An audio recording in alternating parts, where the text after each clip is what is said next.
Hi everybody, we're going to do French baguettes at Leslie's Kitchen. It's been a wee while since we've done anything and obviously lockdown has continued.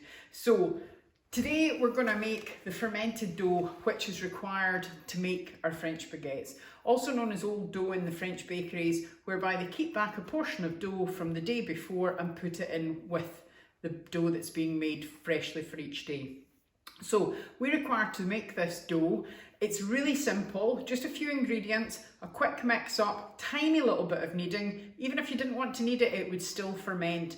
And then we're going to leave it for a minimum of 12 hours. The best time is 24 hours. And at the longest you can leave it is about 72.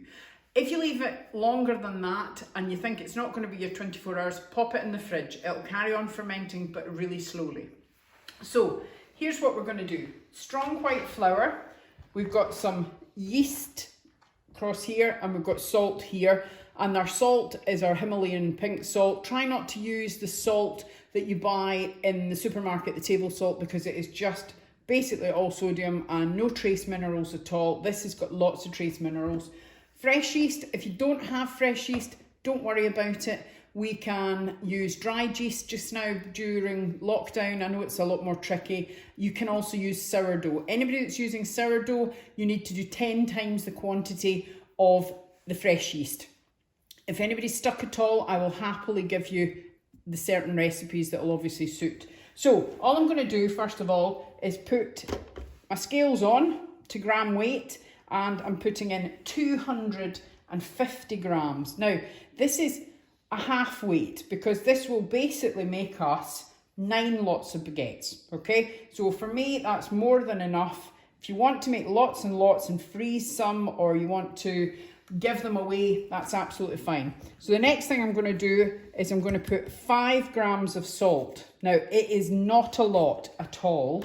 And then I'm going to put 5 grams of yeast, which again is a tiny, tiny amount. Minuscule. So the first thing we're going to do is we're just going to crumble that yeast in. Now if you're using dried yeast, just mix it in. Don't worry about reactivating it in with warm water or anything else, and certainly don't put sugar into this. It doesn't require it. Flour has naturally occurring sugars, it's a carb. We don't require to add anything. Once you've started to break the yeast down, just mix in the salt too. It's going to have no problem at all with that, okay?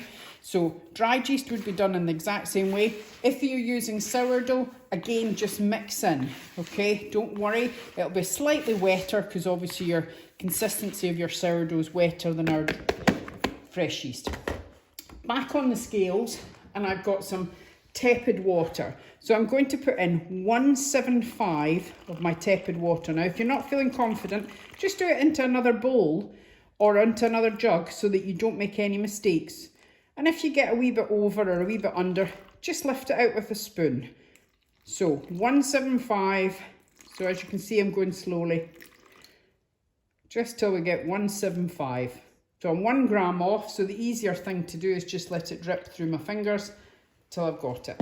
So now all we need to do is fingertips in, okay? The rule when bringing dough together is just use one hand and your fingertips. If you can use your fingertips throughout, you will not end up with messy hands. And all we're doing is literally bring it together. Now you'll notice it stick to my hand, so just let it flick off and use the back of your hand to clean the bowl down and make sure it's all combining, okay? Once you've got it to all come together, almost into a ball, like this, you can lift it out onto the work surface.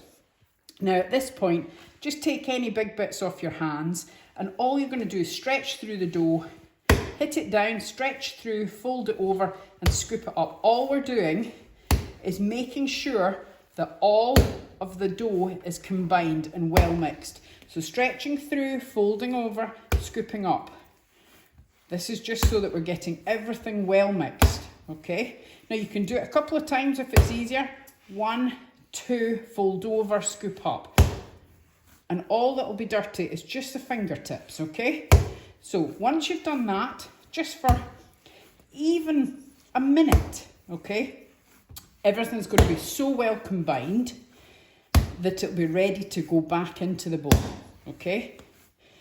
Now, I can see already that's got quite smooth and stretchy. It's all well combined. That's me ready, okay? So all you're going to do is take your dough, place it back into your bowl.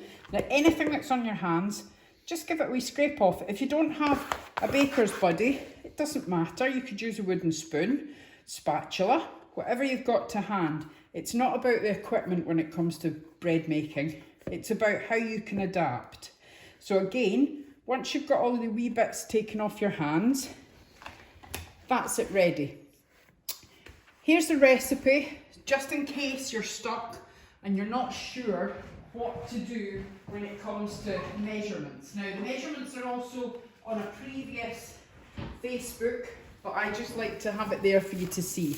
Next thing I'm going to do is a wee shower cap. If you don't have that, use a tea towel, bit of cling film, tin foil if you want, anything at all.